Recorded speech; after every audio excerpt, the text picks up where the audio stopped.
we say enough is enough. Mr. Speaker, before I speak of policies and politics, let me speak of people, real people, young people, Ghanaians who will never come home. Last month, 6 young men and women, 6 women, woke up early to be part of the many who were going to participate in the recruitment exercise at Elwak Stadium. They went with dreams of serving in Ghana's armed forces. They went with hope in their hearts. By the end of that day, they lost their lives. A recruitment exercise, something that should have been a routine, became a death trap. Thousands surged through gates. The crash was inevitable. The tragedy was preventable. Mr. Speaker, I have seen the faces of these 6 young people. I've read their names. I think of their mothers who prepared breakfast that morning, not knowing it would be the last meal they would ever cook for their children. I think of their fathers who waved goodbye and expected them home by evening. What did those families get? A board of inquiry, statement of regrets, promises to investigate. But what they did not get was their children back. And still, not a single official has been held accountable. Not one person has resigned. Not one career has ended because 6 young Ghanaians died needlessly on their watch. Mr. Speaker, earlier this year, 8 more Ghanaians boarded a military helicopter. They were on national assignment, serving their country. The helicopter crashed in Obuasi. All 8 died, including top ministers of state. The investigation ruled it as an accident.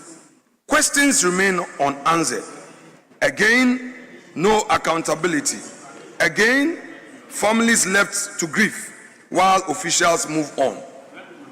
And Mr. Speaker, from the death of the young, let me turn to the destruction of their dreams.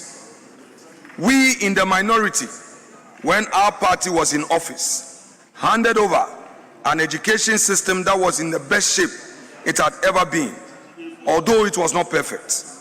What's the result? We're improving year after year. Our free SHS policy by Nana Addo Akufo Addo had opened doors for millions. Our investment in infrastructure, teacher training, and curriculum reforms were bearing fruits. We were building a future. But what has happened in less than a year? The 2025 WASI results tell a story that should shame every one of us in this chamber, especially those of our friends in government. 220,000 candidates failed core mathematics. Let that number sink in. More than half of all students who sat for the exam. The worst performance in 7 years. F9 rates have exploded. Pass rates have collapsed. The failure rate has quadrupled compared to last year. Mr. Speaker, these are not just numbers on spreadsheets. These are children who studied late into the night. These are parents who sacrificed to pay for extra classes. These are teachers who did their best with fewer resources and less support. These are 220,000 doors slammed shut, universities deferred, career paths blocked, future dimmed. The so-called apostles of reset promised transformation. What they have delivered is devastation. We left them an education system that was rising. They have driven it into the ground. When our children fail, Ghana fails. When we destroy the ladder that lifts the next generation, we destroy the nation's tomorrow. This government promised a 24-hour economy, 1 job, 3 shifts. Where is it? That promise has been a massive failure, a disappointment, a slap in the face of the youth. Mr. Speaker, Ghana cannot afford to keep its youth idle. The saying is old but true. The devil finds work for idle hands. Is it any wonder that youth-related violent crimes are increasingly in the press? Is it any wonder that in some communities, young people are abandoning classrooms to chase illegal mining? Is it any wonder that betting shops are now filled with adult youth gambling away their future? When 1.3 million young people have nothing to do, when youth unemployment reaches 32.5%, when graduates cannot find work and school leavers see no future, that is a national security threat. Mr. Speaker, a political party does not exist merely to win power and reward its big men with ministerial posts. A party does not exist to enrich cronies and appoint party loyalists to comfortable positions. A party exists to govern, and the test of governing is not how many jobs you create for your friends. It is how many jobs you create for the people. The real measure of a government's thinking capacity is whether it can roll out policies that unleash the energies of the youth, policies that turn frustration into productivity, policies that give hope instead of despair. This government has failed that test. It has presided over collapsed education. It has watched youth unemployment soar. It has offered no credible plans for job creation. It has expanded budgetary allocation to the presidency for payment of salaries, while the real sectors of the economy get paltry amounts. This government must wake up. It must understand that its first duty is not to its party apparatus. Its first duty is to the young people of this country. And if it cannot create jobs, if it cannot offer hope, if it cannot give our youth a future, then the question that begs for an answer is, why did it seek the mandate of the good people of Ghana with lofty promises? Mr. Speaker, let me now turn to the attacks on our democracy itself. Manipulation of parliamentary representation. We have seen clear manipulation of parliamentary representation through our courts, and I dare say, on behalf of the minority, that democracy rests on one sacred principle: the people choose their representatives, not judges. No bureaucrats, not political schemers working in the shadows. Yet we have watched a calculated assault on parliamentary representation unfold before our eyes. In Pandai, a single High Court judge sought to annul an election and order a rerun. This House rushed to declare the seat vacant. We urged restraint. We pleaded for patience. We asked that a higher court be heard. We were ignored. It took the Supreme Court on December 16, 2025, to remind this nation that constitutional questions are not administrative footnotes. The court ordered the Electoral Commission to halt all preparations, not because the law was unclear, but because the haste was dangerous. In Suhum, another attempt was stopped by the High Court before it could succeed. But across this country, similar schemes are being hatched, and we, the minority, are aware. Let the record show this minority will fight to protect every mandate the people gave our colleagues. We have seen this playbook in other democracies, where courtrooms become backdoors for reshaping parliament. We will not let that happen here. The Constitution demands respect for the people's will, not convenience, not shortcuts, not political games dressed in legal language. And Mr. Speaker, lurking behind these attacks on representation is something even darker. Whispers, quiet conversations, plans being drawn in certain circles for a third-term presidential term. Some speak of creative constitutional interpretation. Others hint at amendments. All of them have forgotten one simple truth: sovereignty belongs to the people, not those who sit in power. And let us be clear as the midday sun. Such schemes will not pass, not on this minority's watch, not while Ghanaians are awake and vigilant. We, the minority, will use every tool the Constitution gives us: debates, motions, court actions, public mobilization, to stop any attempt to extend this government mandate beyond what the law permits. Mr. Speaker, whilst I wish my colleagues a Merry Christmas, let me say that let the season bring you peace in your various homes, joy to your hearts, and hope for the year ahead. Amen. May we return in the new year with a renewed energy, clearer purpose, and deeper commitment to serving the people who sent us here, and hoping that the Honorable First Deputy Speaker will resist the temptation of hauling the minority leader before a so-called privileges committee. The minority leader will insist on his rights on serving his full term as a third deputy speaker at ECOWAS Parliament.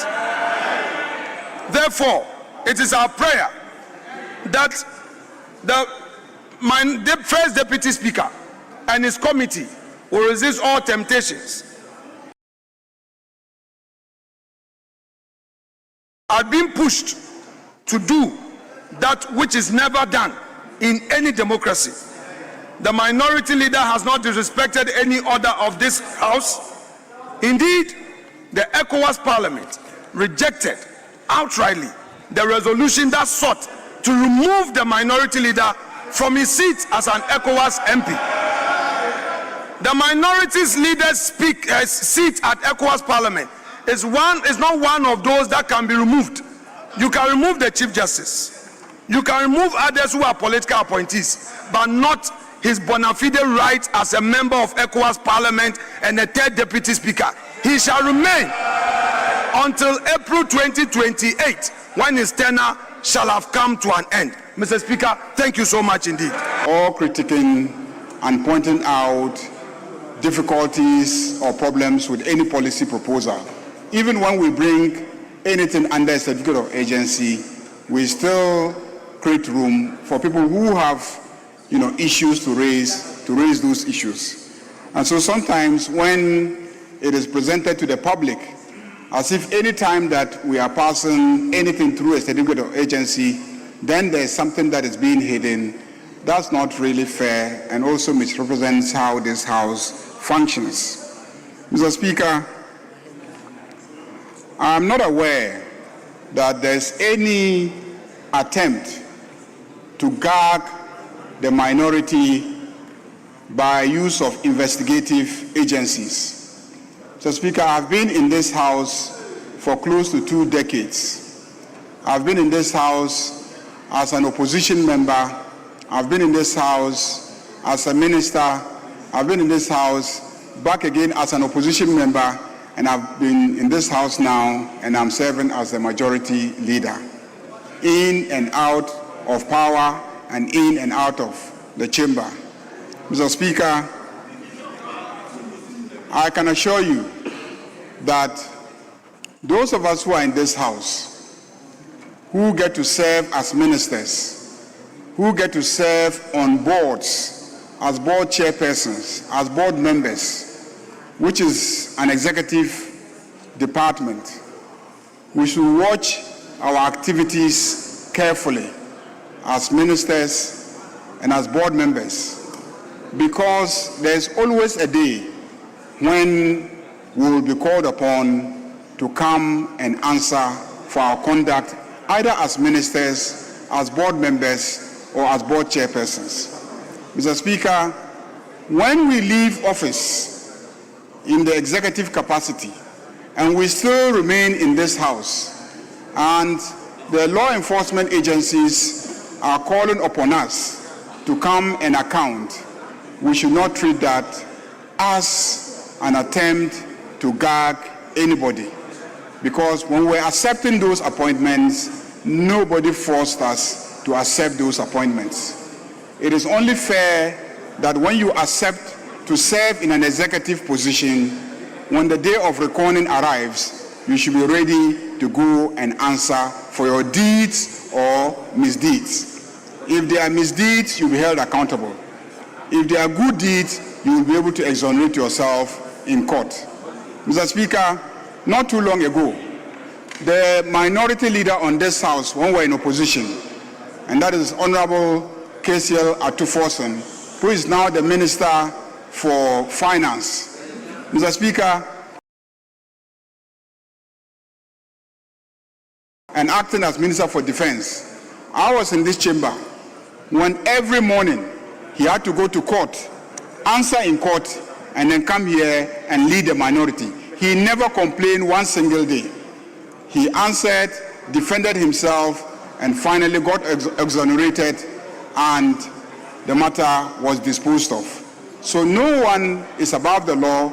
Everybody will be held accountable, and when it is your turn to be held accountable, do not misrepresent to the public that there is any orchestration to oppress the minority, to gag the minority, to intimidate the minority, and to prevent the minority from doing their work. Mr. Speaker, on the issue of anti-corruption agencies, indeed, the issue is not that we want to gag anti-corruption agencies. It is because we are frustrated by the failure of anti-corruption agencies to hold public officers accountable for their deeds. That was what activated us to call for the scrapping of some anti-corruption agency, because we felt they had failed woefully in terms of the expectations of Ghanaians. Mr. Speaker, a few weeks ago, I went to play tennis, and just by the tennis court, a young man was weeding the lawn. And when the ball fell outside the court and I went to pick it, he greeted me and said, "Leader, why are all those thieves that stole this country's money still walking around in our streets? Why are all those thieves who stole this country's money, and you saw it, still walking in the streets and having the effrontery to be saying the things that they are saying?" And I was stunned that, a cleaner in a hotel will confront me so frontally. And he looked me in the face and told me that, "Leader, we voted you people so that you will fight corruption. We want you to fight corruption." Mr. Speaker, if we don't hold each other accountable and fight corruption, there is no greater threat to democracy than failing to fight corruption. Those of you who know the history of this country, go and check the records. Anytime that a democracy has been overthrown, the first reason that the military dictatorship gives is that there was massive corruption and they were not fighting corruption. So fighting corruption is the surest way to sustain and preserve our democracy, in addition to delivering on social and economic goods. We have tried very hard to stay away from the discussions about the question of whether or not President John Dramani Mahama will be seeking a third-term mandate. Mr. Speaker, President John Dramani Mahama indicated in Singapore his view on the matter. President John Dramani Mahama indicated in Singapore his view on the matter. Why the opposition every single day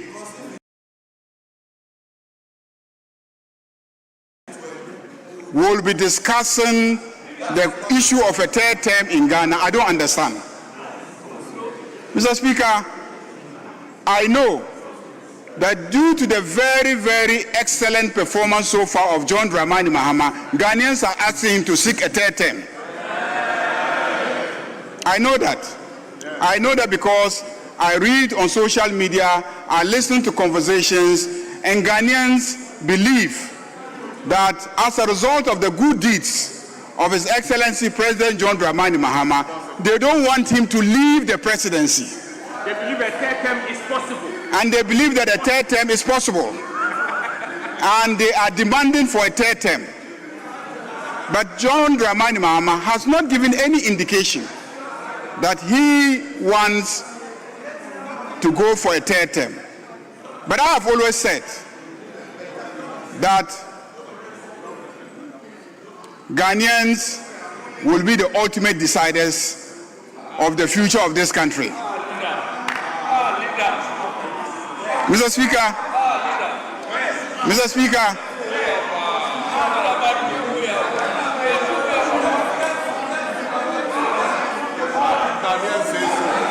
Mr. Speaker,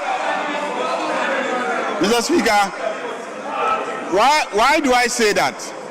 Please pay attention. Why do I say that? Next doors in the Côte d'Ivoire, the opposition leaders came to me when I was in the ECOWAS Parliament and complained that the president there wanted to go for a third term. And they were calling on us in West Africa to support them to oppose and prevent the president from going for a third term. So I asked them, the president who is seeking for a third term, is he going to put a ballot box in front of the citizens and ask them to vote for him to go for the third term, or is going to wake up early morning and announce that he is continuing for a third term? And they said there will be an election to determine whether or not he should go for the third term. And I said, go and fight him at that election. Go and fight him at that election. Go and fight him at that election. Mr. Speaker, that is why I say that ultimately, it will be the Constitution, the institutions, and the citizens of Ghana who will determine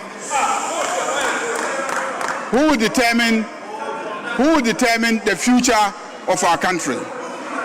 Mr. Speaker, your guidance and leadership have ensured that our legislative process, though often cumbersome, were conducted within the bounds of parliamentary decorum and democratic responsibility. Why are you afraid of a third term? Why are you afraid? Why are you afraid?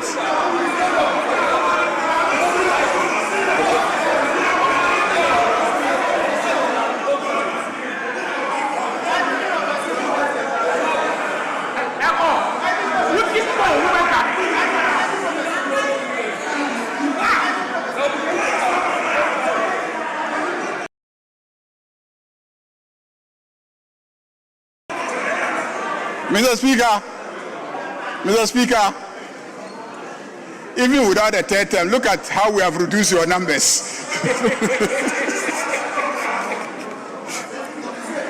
Mr. Speaker, your guidance and leadership have ensured that our legislative process, though often cumbersome, were conducted within the bounds of parliamentary decorum and democratic responsibility. Although the House encountered a low momentum during the debate on the budget statement for 2026, following the ruling of the Tamale High Court that called for the rerun of the Pandai parliamentary election, the House was able to restore order through your seamless leadership. The subsequent decision of the Supreme Court to halt the rerun, which was ordered by the Tamale High Court, reaffirms the strength of our constitutional order, the independence of the judiciary, and the rule of law. As legislators, We must continue to support reforms that strengthen electoral integrity and deepen public confidence in our democracy. I will also take the opportunity to commend the Honorable Minority Leader and colleagues in leadership for their cooperation and collaboration in ensuring that government business was conducted diligently. To the Clerk to Parliament and the staff of the Parliamentary Service, I say thank you for always being there to provide the needed technical support and assistance in the discharge of our mandate.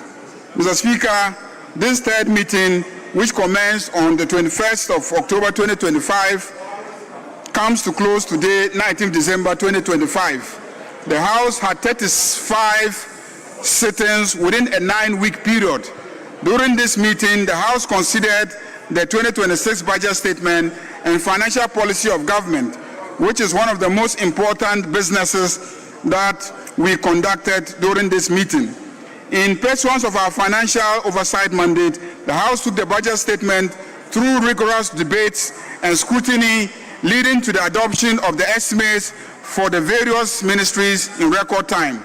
The timely adoption of the estimates from the various ministries saw the appropriation bill passed. The successful passage of the 2026 budget statement and financial policy of government stands as a testament to Parliament's constitutional duty to scrutinize, debate, and approve policies aimed at stabilizing the economy, promoting growth, and safeguarding the welfare of the Ghanaian people. The budget reflects difficult but necessary choices shaped by prevailing domestic and global economic realities and guided by our collective resolve to place Ghana on a sustainable path of recovery and development. Mr. Speaker, aside the 2026 budget statement and financial policy of government, the House passed a number of legislations and undertook various businesses during this meeting. One remarkable legislation that was passed by this House in fulfillment of the campaign promises of the great National Democratic Congress Party was the COVID Health Recovery Levy Repeal Act 2025, which was subsequently assented to by His Excellency the President on 10th December 2025. This is a testament to the responsible and prudent governance that we promise the good people of this noble country. These actions underscored Parliament's responsiveness to public concerns, economic pressures on households and businesses, and the need to recalibrate our fiscal framework in line with current socio-economic conditions. While revenue mobilization remains critical, this House has demonstrated that taxation must always be balanced with equity, fairness, and the capacity of citizens to endure. Our other legislations include Kwame Nkrumah University of Science and Technology Bill, which we considered and passed, the COVID-19 Health Recovery Levy Bill, which we passed, the Value Added Tax Bill, which we passed, Virtual Asset Service Providers Bill, which we passed, the Ghana Education Trust Fund Amendment Bill, which we passed, the 24-Hour Economy Authority Bill, which came and is at consideration at committee, Governance Advisory Council Bill, which came but is at committee stage, Instances Succession Bill, which is also at committee stage, Legal Education Reform Bill, which is at committee stage, Petroleum Revenue Management Amendment, which we passed, Bank of Ghana Amendment Bill, which I believe we passed, Road Traffic Amendment Bill, which we passed, Ghana Sports Fund Bill, which we have passed. Mr. Speaker, we have passed so many pieces of legislation. Now, we know that our promise to the Okada riders that we will legalize Okada riding has been approved by this House, and it has been passed and is now law. And if the necessary administrative mechanisms are put in place, Okada is now legalized. The Sports Fund Bill has also been passed, and when put in place, we have put a mechanism that will enable the raising and mobilization of resources and funds for the development of sports across all sectors. Mr. Speaker, the debates and discussions during this meeting have been without contention. However, disagreement is not a weakness of Parliament, rather it is the lifeblood of representative democracy. I commend members on both sides of the House for their commitment resilience, and willingness to engage constructively in the national interest, even where we disagree. Mr. Speaker, let me repeat that this country is on the right path. The economy is doing well. Our finances are doing well. Our finance minister is doing well. Our president is doing well. We have suddenly become the envy of all nations around here. Ghanaians are now very proud of their country and very proud of their government. And wherever a Ghanaian is, every other person that I have met have said, we are following the developments in your country and your country is doing well. This is neither a moment for complacency nor for self-congratulation alone. Rather, it is a moment for sober reflection, acknowledgement of collective effort, and renewed commitment to our national development agenda. We inherited an economy burdened by deep-rooted structural weaknesses, reckless fiscal management, corruption, and a severe erosion of both public and investor confidence. Through decisive leadership, prudent governance, and partnership with Parliament and stakeholders, this administration has reversed the decline, stabilized the economy, restored credibility at home and abroad, and firmly placed Ghana on the path of recovery and sustainable growth. Right, Honourable Speaker, the turnaround of our economy has been confirmed by Ghana's sovereign credit rating upgrade from CCC+ to B- by Standards & Poor's, and affirmed by the International Monetary Fund in its fifth review of Ghana's 39 months extended credit facility agreement concluded in December 2025. I quote, Mr. Speaker, the IMF said, "Microeconomic stabilization is gaining momentum with strong growth and single-digit inflation for the first time since 2021. The fiscal and external positions have improved and good progress has been made on debt restructuring. These gains reflect the authority's strong program ownership, favorable external development, and improved investor confidence," unquote. This is what the World Bank, the IMF, is saying about Ghana. The successes we celebrate today are also a testament to the unwavering commitment of Parliament. Through your resilience, diligence, and constructive engagement, we have transformed policies into tangible progress, ensure that every initiative contributes meaningfully to national development, and strengthen the foundation of our democracy. Mr. Speaker, the key achievements of this House has been to support the government to ensure macroeconomic stability. Inflation, which was as high as 54%, is now at 6.3%. There is improved national currency performance. The Ghana cedi is stronger against the US dollar now than it has been for many years. We have improved public debt management. Mr. Speaker, the debt, which was 722 billion Ghana cedis, has been reduced to 685 billion Ghana cedis. Mr. Speaker, we have improved lending environment. As we speak, banks are lending at far, far lower lending rates than they were lending. Mr. Speaker, we have improved and strengthened the economic indicators, GDP growth, international reserves, import cover, sectoral performance have all shown significant improvement, demonstrating the resilience and effectiveness of our economic strategy. These achievements reflect a clear trajectory towards sustainable growth, macroeconomic stability, and financial resilience. Right, Honourable Speaker, I now wish to highlight some of the key promises made by President John Dramani Mahama to Ghanaians upon assuming office and the progress achieved in fulfilling them.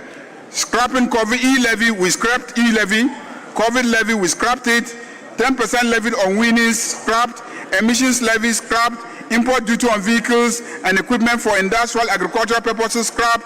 big push policy for strategic infrastructure development launch, so much money, billions of cedis given, social interventions, no academic fees, policy for first years tertiary institutions, no fee stress implemented, free tertiary education for persons with disability implemented, Ghana Medical Cares Trust, Mahama Cares, free sanitary pads, all implemented, 24-hour economy working, Women's Development Bank allocations made for this establishment, National Apprenticeship Program all happening, digital initiatives, 1 million coders program ongoing, Agriculture Economic Transformation Agenda, Feed Ghana program, all of it ongoing, establishment of Gold Board, very successful. It has helped to stabilize the city, strengthen the city against the dollar. In conclusion, Right Honorable Speaker, as we approach the Christmas break, let us take pride in these collective achievements led by President John Dramani Mahama and celebrate the resilience and unity of Ghanaians. These milestones are not mere statistics. They are the product of dedication, shared responsibility, and collective action. The future is bright, the path is clear, and together we will continue to build a Ghana of sustainable growth, prosperity, and dignity for all. Thanks for watching. Like and share the video. You can also drop your comment. Please don't forget to subscribe. Click on the bell to turn on the notification.